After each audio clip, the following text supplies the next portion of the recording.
E aí, pessoal, prontos para mais um Deep Dive? Vamos, né?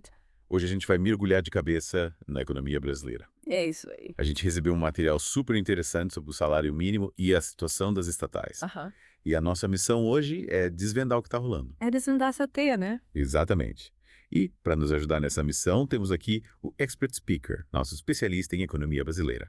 Olá, pessoal. Um prazer estar aqui pra gente desvendar tudo isso junto. Então, bora começar com essa bomba do Jornal de Brasília sobre o salário mínimo. Ih, Robás. O governo Lula está planejando limitar o aumento real para economizar cerca de 11 bilhões até 2026. Caramba.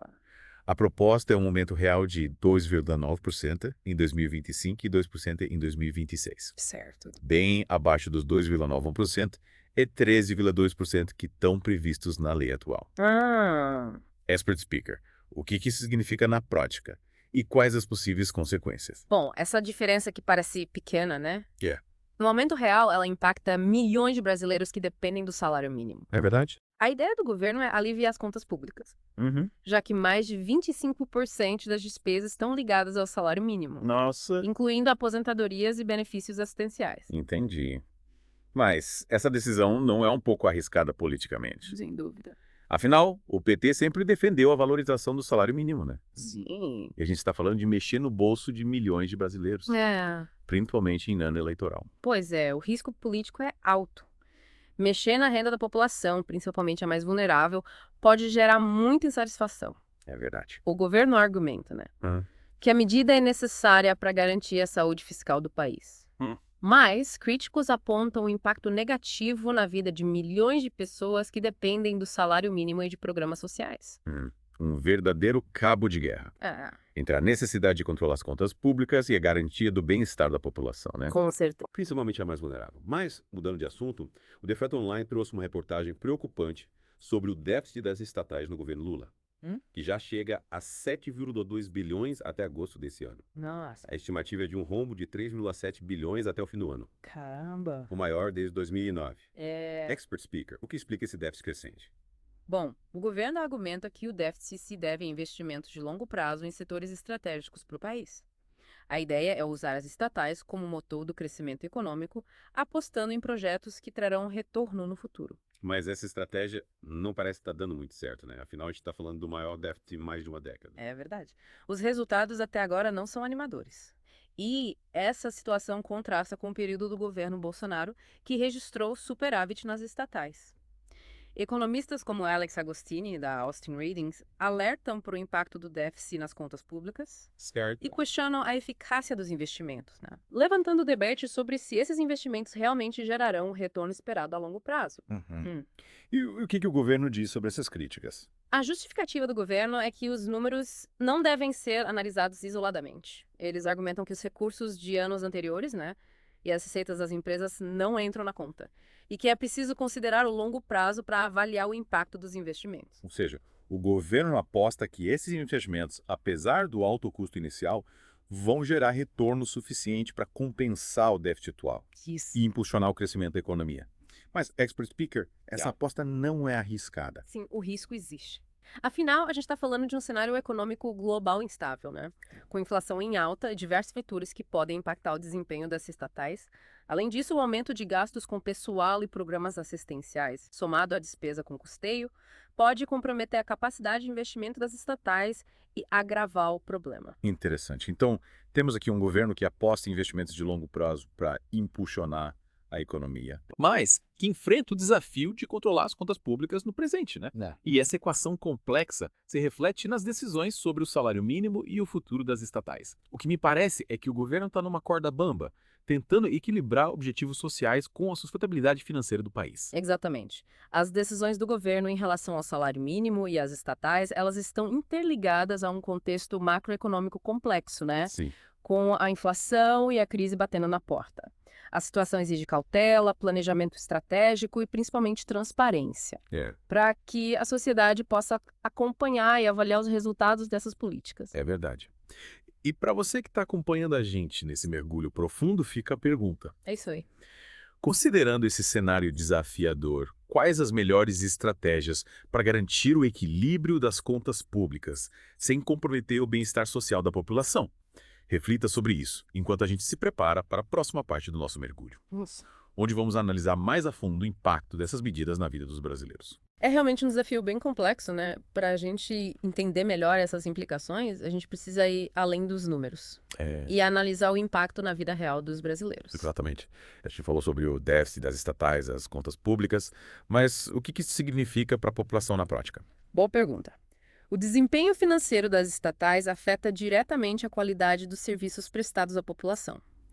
Se empresas como a Petrobras, a Eletrobras, né, não tiverem recursos para investir em infraestrutura, modernização, o resultado pode ser o aumento do preço dos combustíveis, Verdade. da energia elétrica, impactando diretamente o bolso do consumidor. É verdade.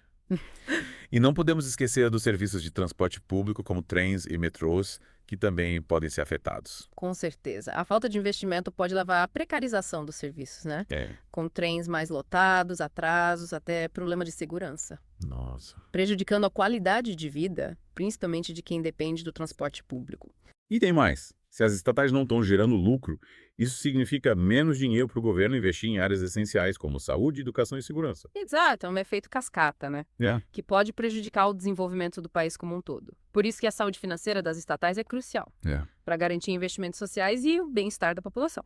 Voltando ao tema do salário mínimo, você mencionou que o governo está avaliando mudanças em outros benefícios, como o BPC, o abono salarial e o seguro-desemprego. Pode explicar melhor como essas mudanças podem impactar a vida dos brasileiros? Claro. O benefício de prestação continuada. O BPC, ele garante um salário mínimo mensal a idosos, né? Com 65 anos ou mais, e pessoas com deficiência de baixa renda que não conseguem se sustentar. Qualquer alteração nesse benefício pode ter um impacto significativo na vida dessas pessoas, que dependem desse recurso para sobreviver. Entendi.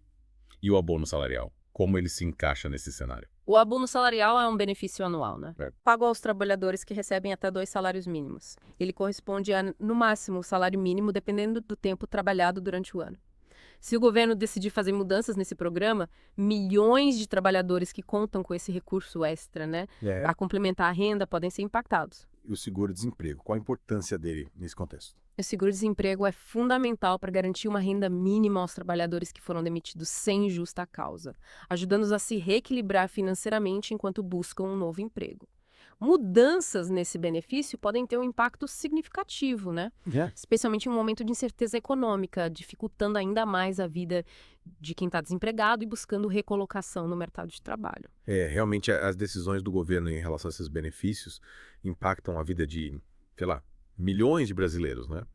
Encontram um equilíbrio entre a necessidade de controlar as contas públicas e garantir uma vida digna para todo mundo é essencial, especialmente para os mais vulneráveis. Sem dúvida. A busca por esse equilíbrio é um desafio constante para qualquer governo, ainda mais em um cenário econômico complexo como o que a gente está vivendo. As decisões tomadas hoje, né, terão consequências a longo prazo e é fundamental que a sociedade esteja informada e participe ativamente do debate sobre as melhores soluções para o país. E você que está acompanhando a gente nesse mergulho profundo, o que você acha de tudo isso? Quais são suas maiores preocupações em relação à economia brasileira? Compartilhe suas reflexões com a gente. E de volta para a última parte do nosso mergulho na economia brasileira. Ouvimos bastante sobre os desafios, mas e as soluções? O que pode ser feito para contornar essa situação? Expert Speaker. Bom, as soluções exigem um olhar estratégico a longo prazo, né? Uma medida importante seria a reforma tributária, simplificando o sistema e tornando ele mais justo. Certo. Isso pode aumentar a arrecadação e liberar recursos para investimentos. Faz sentido. E para o déficit das estatais? O que pode ser feito para garantir a saúde financeira delas a longo prazo? Privatizar seria uma opção. A privatização é um tema polêmico, né? Existem argumentos válidos de ambos os lados. Em alguns casos, pode ser uma alternativa para melhorar a eficiência e reduzir o peso do Estado na economia. Mas é preciso analisar cada caso com cuidado, considerando o impacto social e a importância estratégica da empresa. Entendi. Então, a solução ideal não é única e depende de uma análise profunda de cada caso. E a proposta de limitar o aumento real do salário mínimo. seria eficaz para controlar os gastos públicos. Essa medida, como a gente discutiu, é controversa, né? Uhum. Reduzir o aumento do salário mínimo pode até aliviar as contas do governo no curto prazo, mas também impacta a renda de milhões de brasileiros, especialmente os mais vulneráveis. É preciso ponderar os prós e os contras, né? Buscando alternativas para garantir o equilíbrio fiscal sem prejudicar a população. Ou seja, a solução ideal exige uma análise cuidadosa do contexto socioeconômico, né? E dos impactos a curto e longo prazo. Não existe uma fórmula mágica, mas sim a necessidade de um debate amplo e transparente, com participação da sociedade na busca pelas melhores soluções. Exatamente. O futuro da economia brasileira depende do engajamento de todos. A gente precisa se manter informado, questionar as decisões dos nossos governantes e buscar soluções inovadoras para os desafios que a gente enfrenta. É verdade. E você que acompanhou a gente nesse mergulho profundo, o que você acha? Quais suas ideias para a economia do nosso país? Compartilhe suas reflexões com a gente. Esperamos que esse mergulho tenha te ajudado a entender melhor os desafios e as complexas decisões que o Brasil enfrenta. Até o próximo episódio do The Deep Dive, com mais análises e reflexões sobre temas que impactam o Brasil e o mundo.